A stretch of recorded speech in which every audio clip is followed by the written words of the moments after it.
So, Ariel, I'm talking to you. You're in Tel Aviv. I'm in Switzerland.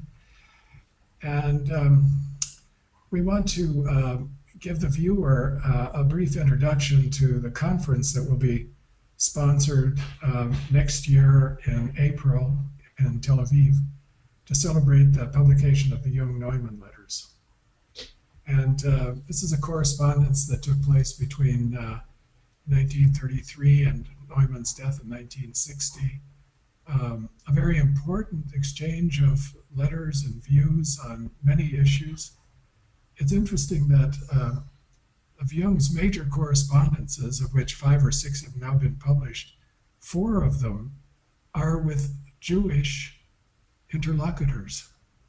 It's very interesting. First there was Freud, then there is James Kirsch, there is Wolfgang Pauli, and now there's Erich Neumann. 3 of the most significant correspondences of all of Jung's, in all of Jung's works. Jewish correspondences. Interesting. So anyway, we're going to celebrate this in Israel, which is very appropriate, I think. But why did it take so long to finally come to the point where this very important correspondence between Jung and Neumann could be published? Correspondence, which in fact starts 9/11/1933 by a note from Jung to Neumann, giving Neumann an appointment. And the last letter in the correspondence that will be included is the letter that Jung writes to Julia, Erich Neumann's widow, after his death, where Jung describes Neumann as a friend and companion on the way. I hope that during the conference, maybe some of the question marks will be answered. It still remains an enigma, in fact, where the actual letters are today. As far as I know, hardly anyone probably knows where they are. The physical letters. We know the contents, but we don't know where the physical letters are. We know the contents, and I think we need to appreciate the work done by the Filmon Foundation under Samer Shamdasani's general editorship, and Martin Liebscher, who has done, I think, a wonderful work editing the correspondence.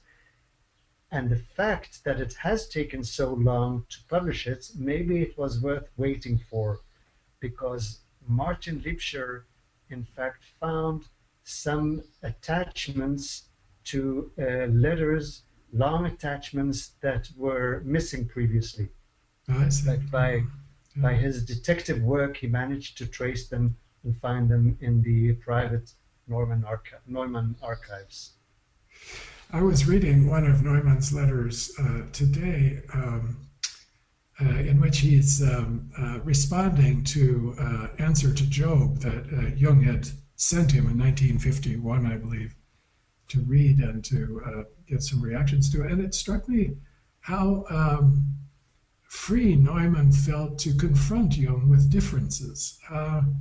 He really, he certainly acknowledges Jung as the leader and the teacher and the wise man and so on, but he doesn't hold back at all from his criticisms and his differences of opinion. I find that very interesting and very good that Jung had somebody to give him honest feedback at that stage in his life.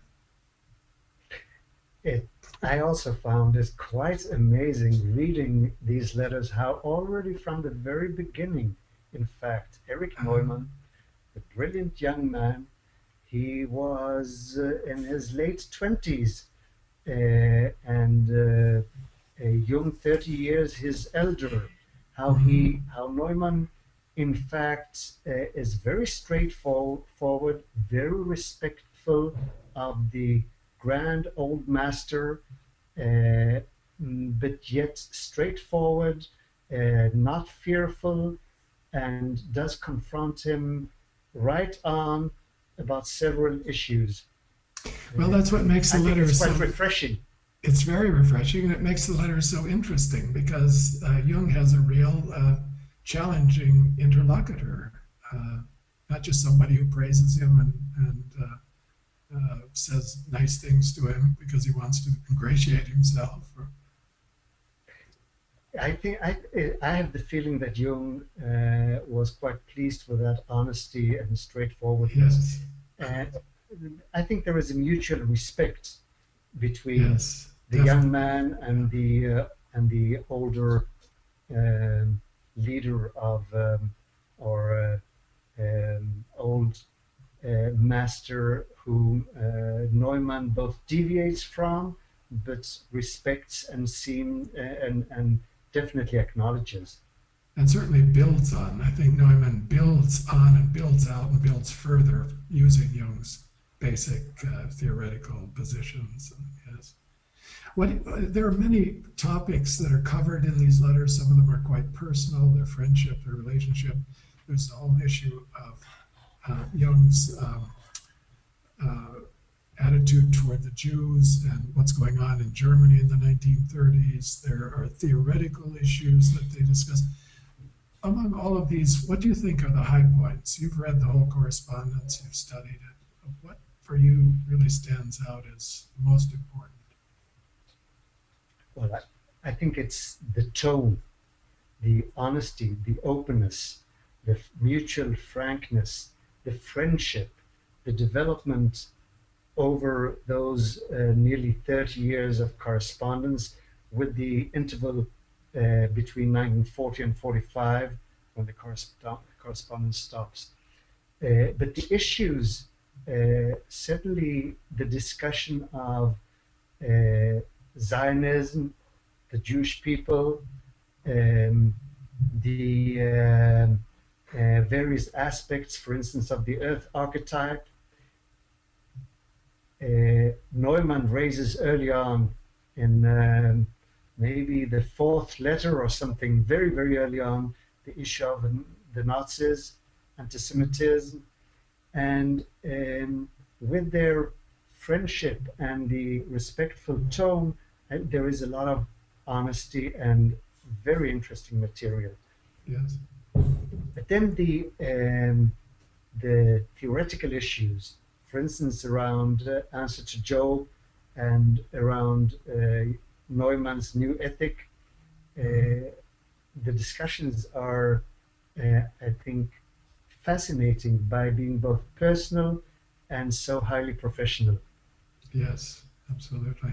Well, we're going to celebrate this publication. Finally, it's coming to pass in 2014-15. Um, uh, and we want to celebrate the correspondence, but I think the conference, don't you think, also is to celebrate Neumann and bring him a little more into the foreground of the Jungian world. Yes, I assume that he will. This will be a renewal or allow Neumann to move further into the center of awareness in Jungian psychology and analytical psychology. Um, the idea, in fact, of launching this volume and organizing a conference in Israel was the initiative of Ulrich Hermi, Jung's grandson, who at the time was head of the Jung Stiftung, the Oh, yes. Jung Foundation. And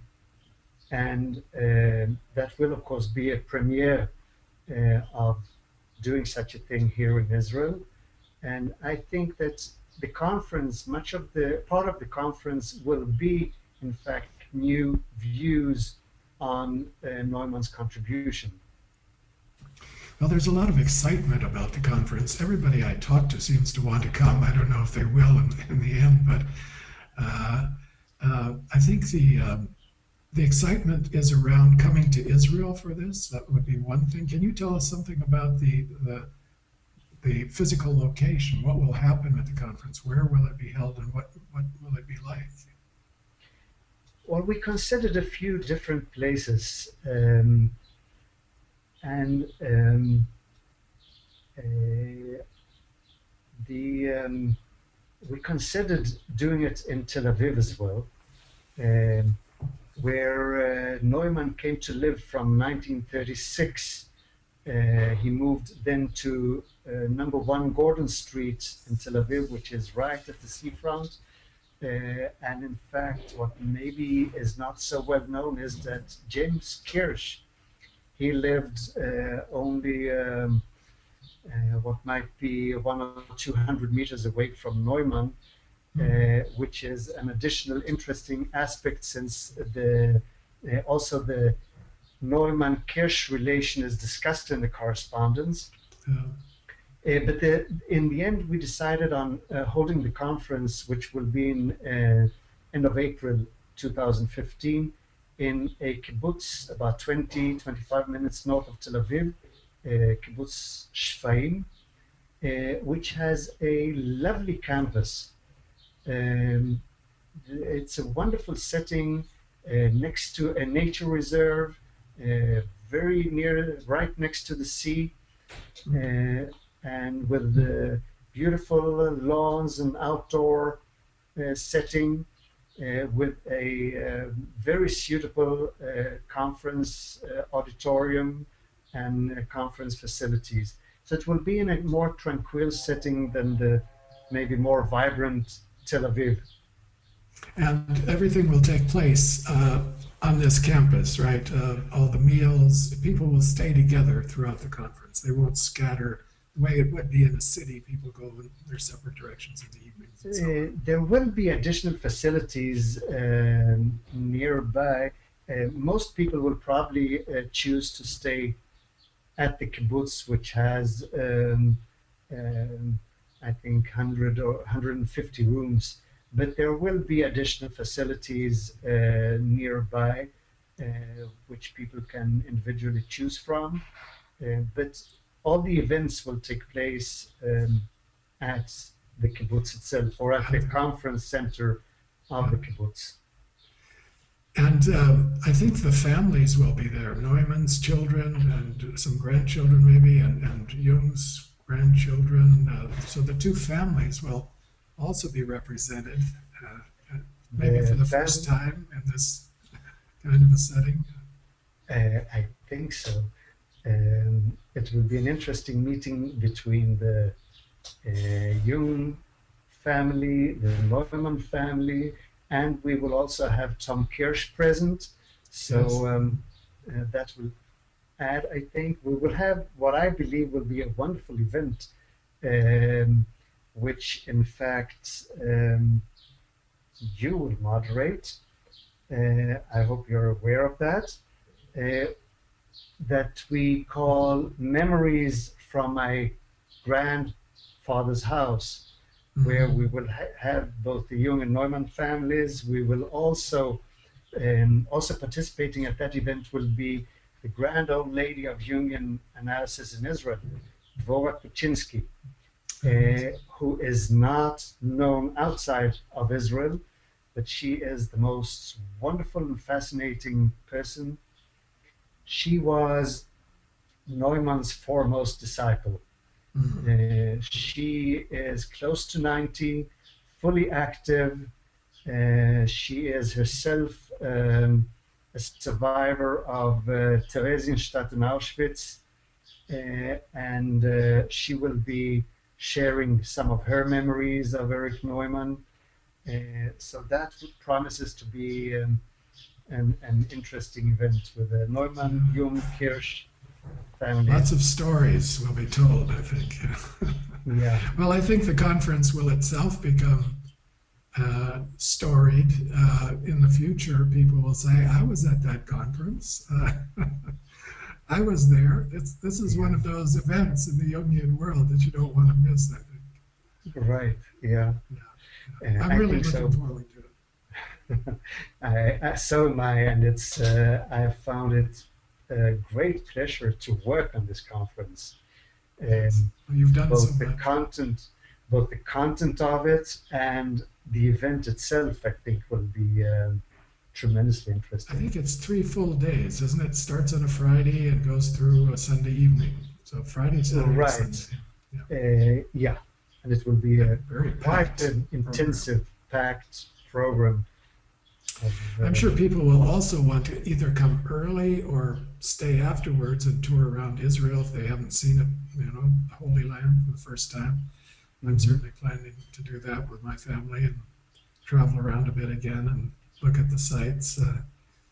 It's such a special place in the world, one of those spots that really is a point of orientation, world religions, world history. And it's a place to come to at least once in a lifetime, I think. And what a great opportunity. Yeah, we will try to be helpful and both serve guides and be helpful to the different places.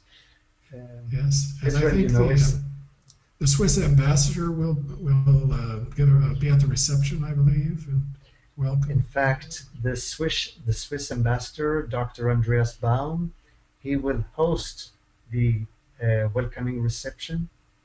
I see. So the Swiss embassy has been very forthcoming and helpful, and that will be one of the gatherings. There will be around the reception. There will be also a showing of images, pictures, including pictures that have never been shown of Erich Neumann's drawings that have been completely unknown, that we have received permission to show, to discuss. Neumann's drawings from his dreams, some of which are discussed in the correspondence. Lovely. Yeah. So new things will appear that we haven't seen before, known about, and Jung's drawings and pictures, I guess, will be represented somewhat too. There will be a discussion, I think. Christian Geyer is giving a talk on art, Neumann and art, and Jung and art. Right. Yeah. The Jung, Neumann and art, the art and the artist will be one of the sessions, where Christian Geyer, as you say, also Gideon Ofrat, who is the most knowledgeable person about Israeli art. He will speak about the great mothers in Israeli art. Oh, yes. Well, fascinating, Ariel, and we're all looking forward to it. Thank you. And you're all welcome end of April next year, and we will make every effort to make it accessible, pleasant, interesting, and I want to thank you as well for being such a central part in arranging all this. My pleasure. Yes, for me it's very meaningful, and I'm sure it will be for all who come, that this will be more than just a conference. It will really be a spiritual event of psychological importance. I hope so. That's what we are aiming at. Just to add maybe a few of the additional features, we will have Professor Paul Mendes-Flor, who will deliver the keynote speech on German culture and the discovery of the unconscious, the promise and discontents of the German Jewish experience. There will, of course, be extensive discussion of the letters. Martin Liebscher, the editor, who will also then, together with Anne Lammers, discuss in a discussion moderated by you, Murray, and Tom Kirsch, a comparison of the Jung-Kirsch and the Jung-Neumann letters. Thomas Fisher, who is Jung's great-grandson, will speak about the year 1933, the year where, in fact, Jung traveled here to Palestine, the land of Israel, a journey of which there is hardly nothing known. I hope that Andreas Jung will share some of the letters, or from some of the letters that have not been published between Jung and about his journey here. There will be a dramatic reading from the letters by John Hill and Paul Bruce. There will be a live performance of parts of the Magic Flute, on which Neumann wrote, and Tom Kelly, the president of the IAP, he will talk about the Magic Flute. There will be a session on Jung and religion, Neumann and Hasidism, chaired by Jerome Bernstein.